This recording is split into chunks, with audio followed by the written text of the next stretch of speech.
उत्तर प्रदेश में मूर्तियों और स्मारकों पार्कों की सियासत कोई नई बात नहीं, लेकिन बीजेपी ने इसे अलग तेवर देने की कोशिश की है।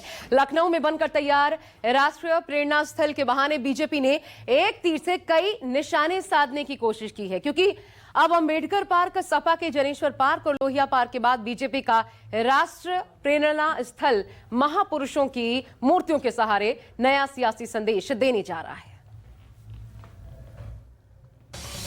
प्रदेश की राजधानी लखनऊ में बनकर तैयार राष्ट्र प्रेरणा स्थल सिर्फ एक स्मारक या पार्क नहीं, बल्कि प्रदेश की राजनीति में स्मारक, पार्क, मूर्तियों की सिंबॉलिक राजनीति की आखिरी कड़ी साबित होने जा रही है। दरअसल लखनऊ का हर चौराहा किसी न किसी राजनीतिक संदेश से भरा हुआ है। लखनऊ में जैसे ही आप चारबाग रेलवे स्टेशन से बाहर निकलते हैं, तो अगले तिराहे पर डॉक्टर भीमराव अंबेडकर की आदमकद प्रतिमा स्थापित है। जैसे ही आप यहां से विधानसभा की तरफ बढ़ते हैं, तो पंडित दीनदयाल उपाध्याय की प्रतिमा स्थापित है, जो प्रदेश में बीजेपी सरकार की याद भी दिलाती है। इससे भी थोड़ा आगे बढ़ने पर हुसैनगंज चौराहे पर महाराणा प्रताप की घुड़सवारी करते हुए बड़ी प्रतिमा है, जहां बीच बीच में क्षत्रिय जुटान भी होता है। विधानसभा के सामने बने भारतीय जनता पार्टी प्रदेश मुख्यालय के बगल में स्वतंत्रता सेनानी पासी की प्रतिमा है, जो पासी समाज की गतिविधियों का केंद्र बनती रहती है। उत्तर प्रदेश में प्रतीकों को लेकर राजनीति और अपने राजनीतिक महापुरुषों को प्रतीक के तौर पर लोगों के सामने रखने की जो कोशिश है वो कांग्रेस से शुरू होती है, लेकिन इसमें बड़ा बदलाव शुरू होता है जब पहली बार जनता दल की सरकार मुलायम सिंह मुख्यमंत्री बनते हैं 89 में।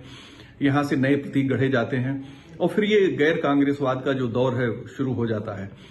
मुलायम सिंह की अलग अलग समय जब सरकारें रहीं तो चौधरी चरण सिंह की प्रतिमा लगाई गई, कई जगहों पे उनके नाम से संस्थान खोले गए, कई जगहों पे डॉक्टर राम लोहिया के नाम से संस्थान खोले गए, यूनिवर्सिटीज बनाई गई, बहुत बड़े पार्क बनाए गए।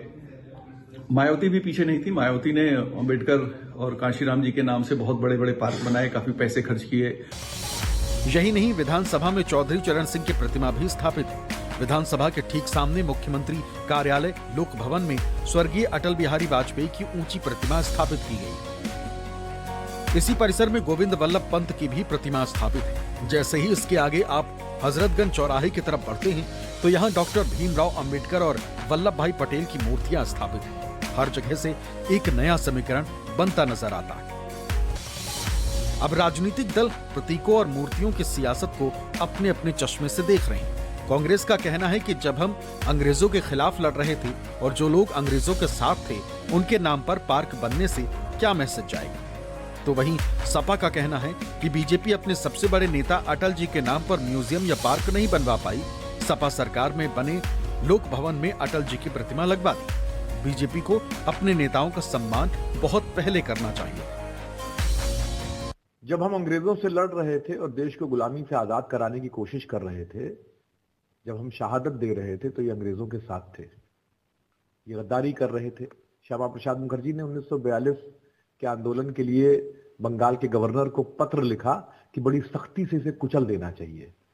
तो जो लोग अंग्रेजों के साथ थे, जो आजादी की लड़ाई के खिलाफ थे, उनके नाम पर पार्क बनने से नई नस्ल में क्या मैसेज जाएगा, इसको बताने की जरूरत नहीं। भारतीय जनता पार्टी अपने सबसे बड़े नेता अटल बिहारी वाजपेयी जी के लिए एक पार्क नहीं बना पाई, एक स्टेडियम नहीं बना पाई, एक विश्वविद्यालय नहीं बना पाई। लोक भवन में जो समाजवादी सरकार में बना था, उसमें वो मूर्ति लगा पाई। हजरतगंज चौराहे का नाम बदल पाए। एक विश्वविद्यालय जो लोहिया हॉस्पिटल की किसी मंजिल पे चल रहा है, समाजवादी पार्टी की सरकार में बना एकाना स्टेडियम, उसका नाम बदल दिया गया। अब एक पार्क बनी है जहां पे अटल बिहारी वाजपेयी जी की मूर्ति लगाई जा रही। तो समाजवादी पार्टी समझती है कि अपने नेता का सम्मान भारतीय जनता पार्टी को बहुत पहले करना चाहिए था। तो वहीं बीजेपी का कहना है कि भाजपा ने हर महापुरुष से जुड़े स्थलों का उन्नयन का कार्य किया, संरक्षण का कार्य किया, साथ ही ऐसे स्थलों का निर्माण करवाया जिससे नई पीढ़ी कुछ सीखे। इसी कड़ी में राष्ट्र प्रेरणा स्थल में अटल जी, दीनदयाल उपाध्याय और मुखर्जी की प्रतिमा लगाई गई, जो राष्ट्र को प्रेरणा देगी। ये भारतीय जनता पार्टी का एक ही नारा है, सबका साथ, सबका विकास, सबका विश्वास। 2014 में जब भारतीय जनता पार्टी की देश में सरकार बनी, तो पिछड़े समाज के एक बेटे ने देश का नेतृत्व शुरू किया, आदरणीय प्रधानमंत्री नरेंद्र मोदी जी ने, और लगातार जनता उनको अपना आशीर्वाद दे रही है। 3 बार भारतीय जनता पार्टी को देश में राष्ट्रपति बनाने का मौका मिला, तो एक बार हमने अल्पसंख्यक एक बार दलित और पहली बार देश में आदिवासी समाज की बेटी को देश के सर्वोच्च पद पर बिठाने का काम भारतीय जनता पार्टी ने किया। लगातार हमारे पार्टी के अध्यक्ष, हमारे पार्टी के मुख्यमंत्री अलग अलग समुदाय से आते रहे। बहरहाल, भले ही राजनीतिक दल एक दूसरे पर प्रतीकों या प्रतिमाओं की सियासत का आरोप लगाते हों, लेकिन मायावती, मुलायम सिंह यादव और अखिलेश यादव के बाद अब बीजेपी ने इस मामले में एक नई और बड़ी सियासी लकीर खींचने का प्रयास किया है। लेकिन इसका सियासी लाभ बीजेपी को कितना मिलेगा, ये आने वाला वक्त ही बताएगा। लखनऊ से अशोक तिवारी के साथ ब्यूरो रिपोर्ट, न्यूज़ 24।